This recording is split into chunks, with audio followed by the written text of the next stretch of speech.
Deus não escolhe segundo os critérios humanos, mas segundo o seu coração. Evangelho segundo São Lucas, capítulo 12, versículos do 32 ao 48.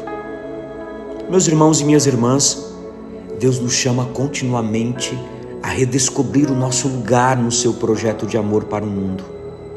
As leituras deste domingo nos convidam a mergulhar no mistério da fé como força transformadora que não apenas sustenta a nossa existência, mas a preenche de significado e esperança. Na primeira leitura, um sábio de Israel evoca a noite da libertação do Egito. Para os hebreus, foi uma experiência de vida e esperança, porque confiaram em Deus. No Evangelho, Jesus exorta os discípulos à vigilância e ao serviço humilde do reino. E a segunda leitura dessa liturgia nos apresenta Abraão e Sara como modelos de fé, que, confiando na promessa divina, alcançaram a vida plena. O autor sagrado do livro da sabedoria nos recorda que a noite da libertação foi pré-anunciada a nossos pais para que tivessem coragem, sabendo bem a quais promessas tinham dado sua adesão. Livro da Sabedoria, capítulo 18, versículo 6. Esta noite da libertação representa não apenas o evento histórico do Êxodo, mas toda a experiência humana de passagem da escravidão para a liberdade. A palavra hebraica emuná, traduzida por fé, carrega em si a ideia de firmeza, de estabilidade, de confiança. São Jerônimo, no texto da Vulgata, traduziu emuná como fides, fé, mas preservando sempre essa dimensão de solidez que encontramos nas rochas do deserto.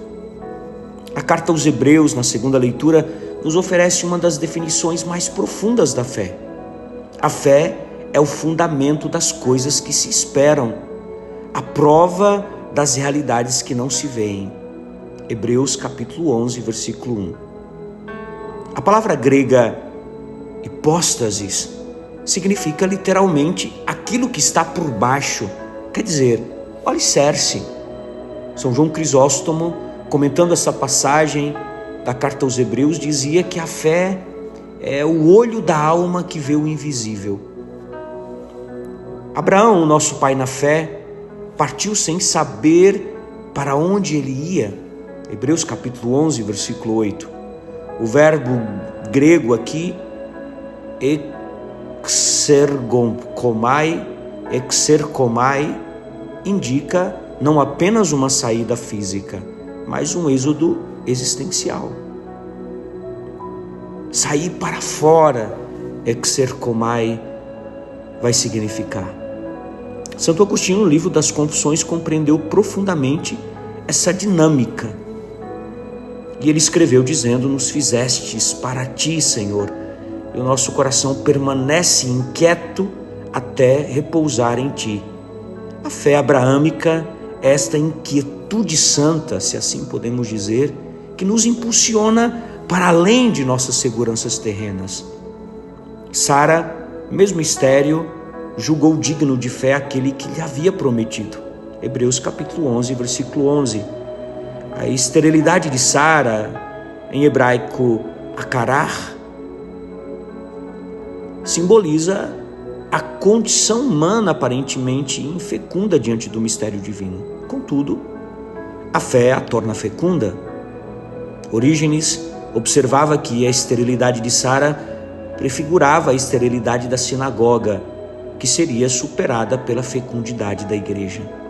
Meus irmãos e minhas irmãs, o Evangelho de São Lucas hoje nos apresenta Jesus exortando: não temais, pequeno rebanho, porque foi do agrado do Pai dar-vos o reino. São Lucas capítulo 12, versículo 32. Note que a expressão grega mikron, poiminion, pequeno rebanho, não indica insignificância, mas uma escolha especial. Jesus não está diminuindo a importância dos discípulos, mas revelando o cuidado de um pastor que conhece cada um pelo nome. O rebanho é pequeno, mas é amado. É frágil, mas é protegido. É limitado, mas esse rebanho é herdeiro do reino. Como nos ensina São Basílio Magno, Deus não escolhe segundo os critérios humanos, mas segundo o coração. A vigilância que Jesus propõe não é ansiosa, mas uma vigilância confiante. Jesus diz: estejais preparados com os rins cingidos e as lâmpadas acesas. São Lucas capítulo 12, versículo 35.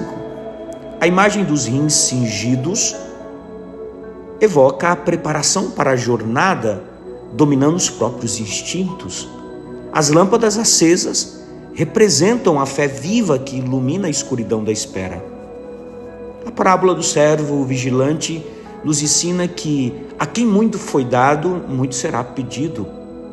Santo Tomás de Aquino, na Suma Teológica, ele explica que essa responsabilidade não é um fardo, mas é privilégio.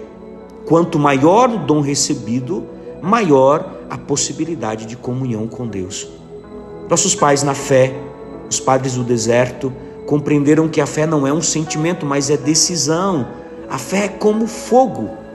Se não alimentamos o fogo com a oração e as boas obras, essa fé, como fogo, se apaga.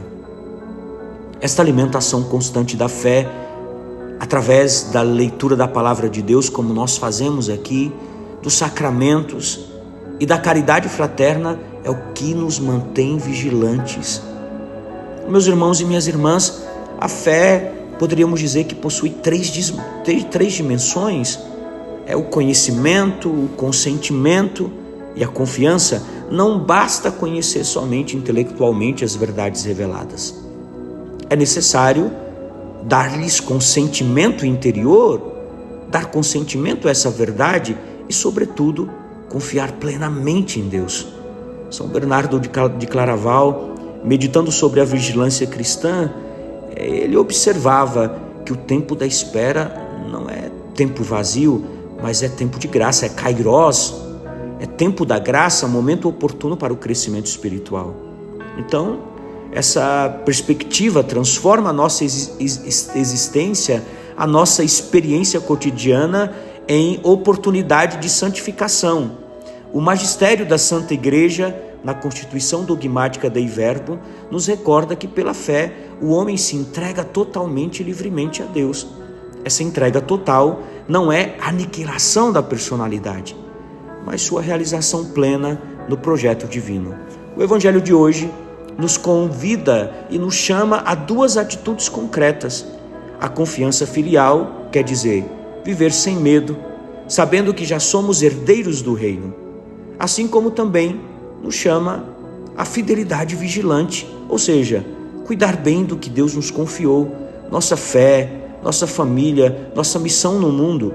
Hoje, como nos tempos bíblicos, somos chamados a ser este pequeno rebanho que não teme, porque sabe em quem depositou sua confiança. Nossa época, marcada por incertezas e ansiedades, necessita especialmente dessa fé vigilante e operosa, que transforma a espera em esperança ativa. Meus irmãos e minhas irmãs, que possamos, portanto, sermos servos fiéis, vigilantes, prontos não apenas para esperar Jesus, mas para reconhecê-lo quando ele chega. Talvez num pobre que nos pede ajuda, no irmão que precisa de perdão, numa palavra que o Espírito sussurra ao nosso coração. E no dia em que o Senhor vier, seja de madrugada ou ao meio-dia, que Ele nos encontre com lâmpada acesa, o coração livre e o tesouro guardado no céu. Vigiai, pois, porque não sabeis quando chegará o momento. Um abençoado domingo para você e sua família. Que Deus te abençoe em nome do Pai, e do Filho e do Espírito Santo. Amém. Paz e misericórdia.